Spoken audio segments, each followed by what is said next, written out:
حضرات ملاحظہ کریں کہ مرنے کی طرف دیکھ نہ جینے کی طرف دیکھ، مرنے کی طرف دیکھ نہ جینے کی طرف دیکھ، جب چوٹ لگے دل پہ مدینے کی طرف دیکھ، جب چوٹ لگے دل پہ مدینے کی طرف دیکھ، اور وہ پار لگائیں گے پکار ان کے کرم کو، وہ پار لگائیں گے پکار ان کے کرم کو، اے ڈوبنے والے نہ سفینے کی طرف دیکھ، اے ڈوبنے والے نہ سفینے کی طرف دیکھ، اور مفہوم سمجھنا ہے اگر نکہت گل کا، مفہوم سمجھنا ہے اگر نکہت گل کا، تو سرکار مدینہ کے پسینے کی طرف دیکھ، سرکار مدینہ کے پسینے کی طرف دیکھ، جو محسوس فرما رہے تھے حضرات۔ یہ آج کی شب نور و نکہت اور پوری رات نور و انوار کی بارشیں ہو رہی ہے، آقا علیہ السلام کی آمد کی یہ رات ہے۔ ہم اس رات میں آپ کی آمد کے وسیلے سے اور آپ کی آمد کے صدقے طفیل میں دعا کرتے ہیں کہ جنت نشیں سید لیاقت علی صاحب کو اللہ تعالیٰ جنت الفردوس میں اعلیٰ مقام عطا فرمائے۔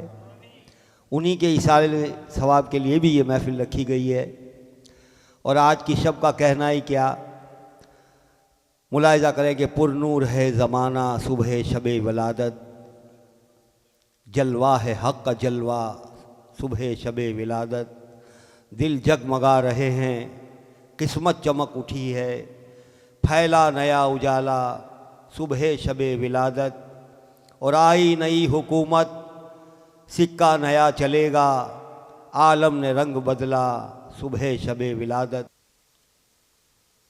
محترم حضرات، السلام علیکم ورحمۃ اللہ وبرکاتہ۔ وعلیکم السلام ورحمۃ اللہ وبرکاتہ۔ نحمده ونصلي ونسلم على رسوله الكريم، اما بعد فاعوذ باللہ من الشیطان الرجیم، بسم اللہ الرحمن الرحیم۔ قال اللہ تبارک وتعالی فی القرآن المجید والفرقان الحمید، قل بفضل اللہ وبرحمتہ فبذلک فلیفرحوا هو خیر مما یجمعون۔ صدق اللہ العلی العظیم وبلغنا رسولہ النبی الامین المتین الکریم، ونحن علی ذلک لمن الشاہدین والشاکرین والحمد للہ رب العالمین۔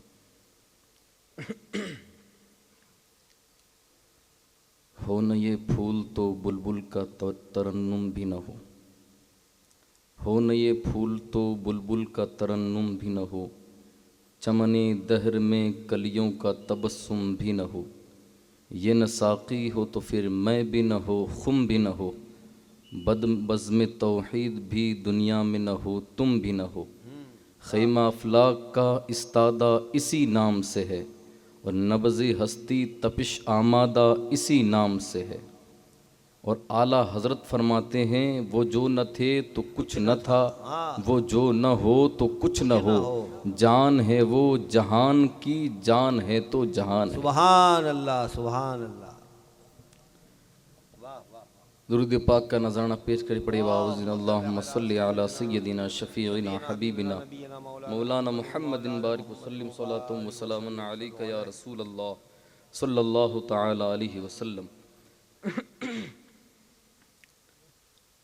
آیت مبارکہ میں نے پڑھی، اللہ تبارک و تعالی ارشاد فرماتا ہے، اے حبیب آپ فرما دیجئے کہ اللہ کی طرف سے رحمت اور فضل ملنے پر خوشی منائیں، وہ جمع کیے ہوئے مال سے بہتر ہے۔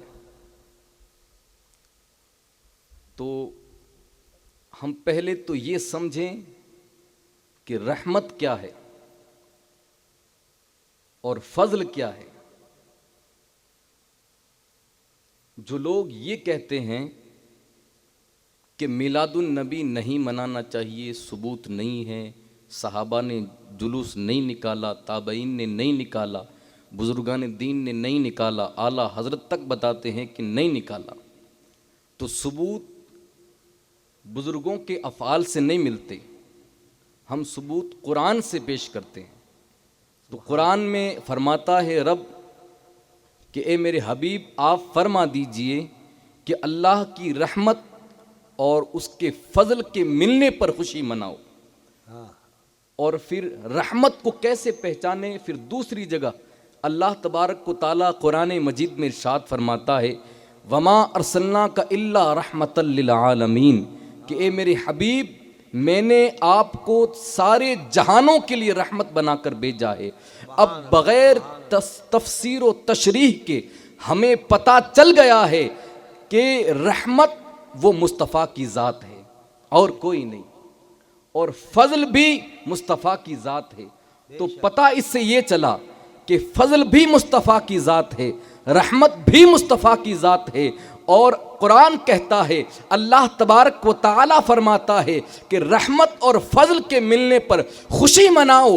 ہم یہ کہتے ہیں کہ شادی میں اگر ناچ گانے ہو تو ناجائز نہیں کہتے، بیٹے کی پیدائش پر جو ہے خوشیاں منائیں ناجائز نہیں کہتے، حرام کاموں کے اندر بڑھ چڑھ کر حصہ لے کر کے لوگ خوشیوں کی حدیں پار کر دیتے ہیں، اس میں سوال نہیں اٹھتا اور سوال نہیں اٹھاتے۔ لیکن سال بھر کے بعد جب عید میلاد آتا ہے، وہ عید میلاد جس کے صدقے طفیل ہم بھی بنے، یہ ساری کائنات بنی ہے، اعلیٰ حضرت کیا فرماتے ہیں، ہوتے کہاں خلیل و بنا کعبہ و منا، لو لاکھ والے صاحبی سب تیرے گھر کی ہے۔ سبحان اللہ، سبحان اللہ، بے شک، واہ واہ۔ اس شعر پر نعت خواں حضرات کی توجہ چاہتا ہوں کہ اعلیٰ حضرت نے وہ بات کہتی ہے، اگر اس پر غور کیا جائے نا تو ہوتے کہاں خلیل و بنا کعبہ و منا، یعنی کچھ نہ ہوتا، واہ،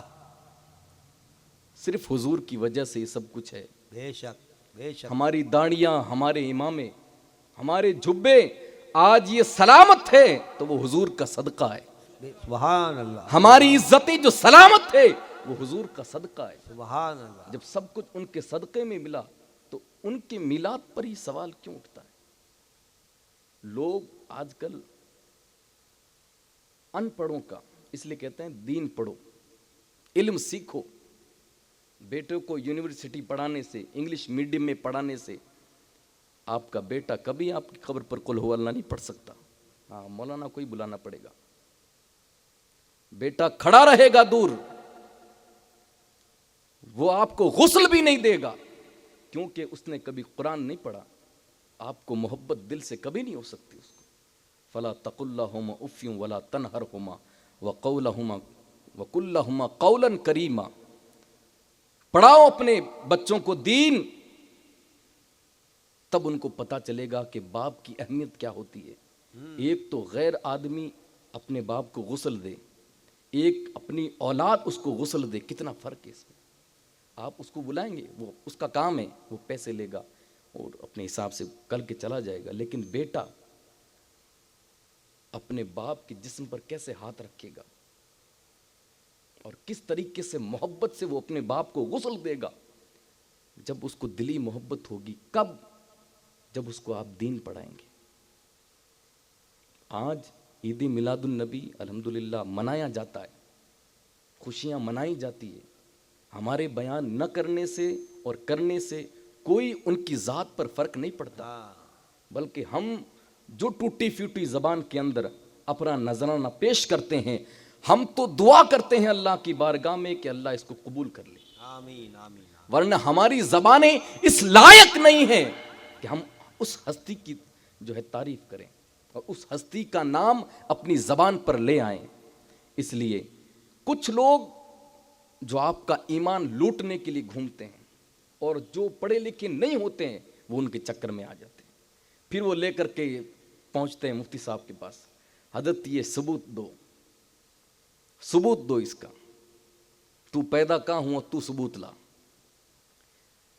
جن لوگوں کو پیشاب کا طریقہ پتہ نہیں وہ بزرگوں کے بارے میں سوال کرتے ہیں، انبیاء کرام کے بارے میں سوال کرتے ہیں۔ جن کو کچھ نہیں آتا. وہ کیوں؟ ان کی جہالت کی وجہ سے, ان کی جہالت کی وجہ سے.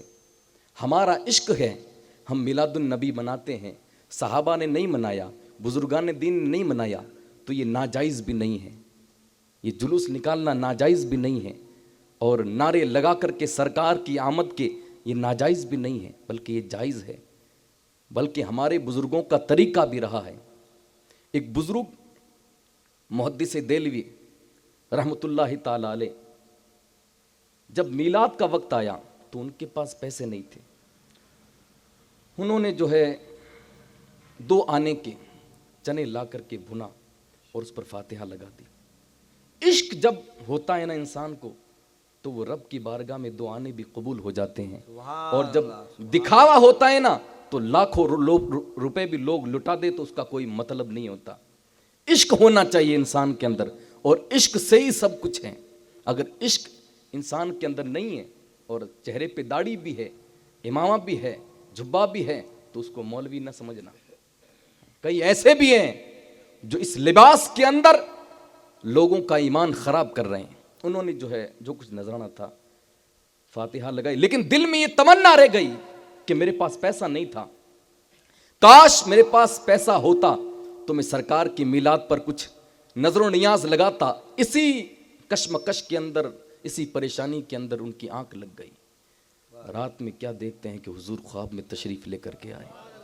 سرکار کی مجلس سجی ہوئی ہے, آقائے کریم تشریف فرما ہے, صحابہ کا مجمع لگا ہوا ہے, اور وہی جو چنے تھے بھنے ہوئے وہ سرکار کے سامنے رکھے ہوئے ہیں. آقا اس کو تناول فرما رہے ہیں اور فرما رہے ہیں, عبد الرحیم تو نے یہ جو چنے میری بارگاہ میں پیش کیے ہیں, اللہ تبارک و تعالیٰ نے اور میں نے اس کو قبول فرما لیا. سبحان اللہ, سبحان یہ چیزیں ایسی ہے جو اگر دل سے کی جائے تو اللہ تبارک و تعالیٰ قبول فرما لیتا ہے.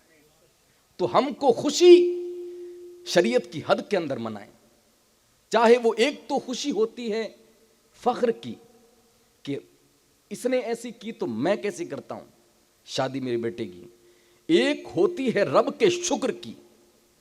فخر کی خوشی کے اندر زیادتیاں ہو جاتی ہے, برائیاں ہو جاتی ہیں, لوگوں سے گناہ ہو جاتے ہیں, ناچ گانے ہو جاتے ہیں, لوگوں کو اس کا احساس نہیں ہوتا, لیکن اور چاہتے بھی یہی ہیں کہ ہم یہ کریں, اور لوگوں کو شرم بھی نہیں آتی اس میں. لیکن شکر کی خوشی کیسی ہوتی ہے. حضرت عمر کے زمانے کے اندر جب بیت المقدس فتح ہوا تو لوگ صحابہ نے کہا کہ خوشی منائیں گے, تو حضرت عمر نے کہا ہاں خوشی منائیں گے, خوشی ایسی ہوگی. آج خوشی ایسی منائی جائے گی کہ کیسے منائی جائے گی کہ آج حضرت بلال اذان دیں گے, یہ خوشی ہوگی. خوشی اس کو کہتے ہیں ناچ گانے کر دینا, اور جو ہے باہر سے وہ عورتیں بلا کر کے نچا دینا, اور لوگ کہتے ہیں کہ ہم نے بڑی اچھی شادی کر دی, بڑا جو ہے اچھا کام کر دیا. یہ اچھا کام نہیں ہے, یہ تو جب قبر کے اندر جائے گا پتا چلے گا کہ کون سا اچھا کام تھا اور کون سا برا کام تھا. خدا کے خوف سے ڈر کر کے زندگی گزارے. آج ہمارا لمحہ لمحہ موت کے قریب ہوتا جا رہا ہے. آپ حالات دیکھیں اس زمانے کے, جو آقائے کریم صلی اللہ علیہ وسلم نے فرمایا تھا, جو نشانیاں قیامت کی بتائی تھی وہ ہمارے سامنے ظاہر ہیں, ایسی ہیں بالکل دکھ رہی ہیں, لیکن لوگ جان بوجھ کر اندھے بنے ہوئے ہیں, دکھتا نہیں سامنے. حضور نے فرمایا قرب قیامت طلاق عام ہو جائے گی, یہ آپ لوگ دیکھ رہے ہیں.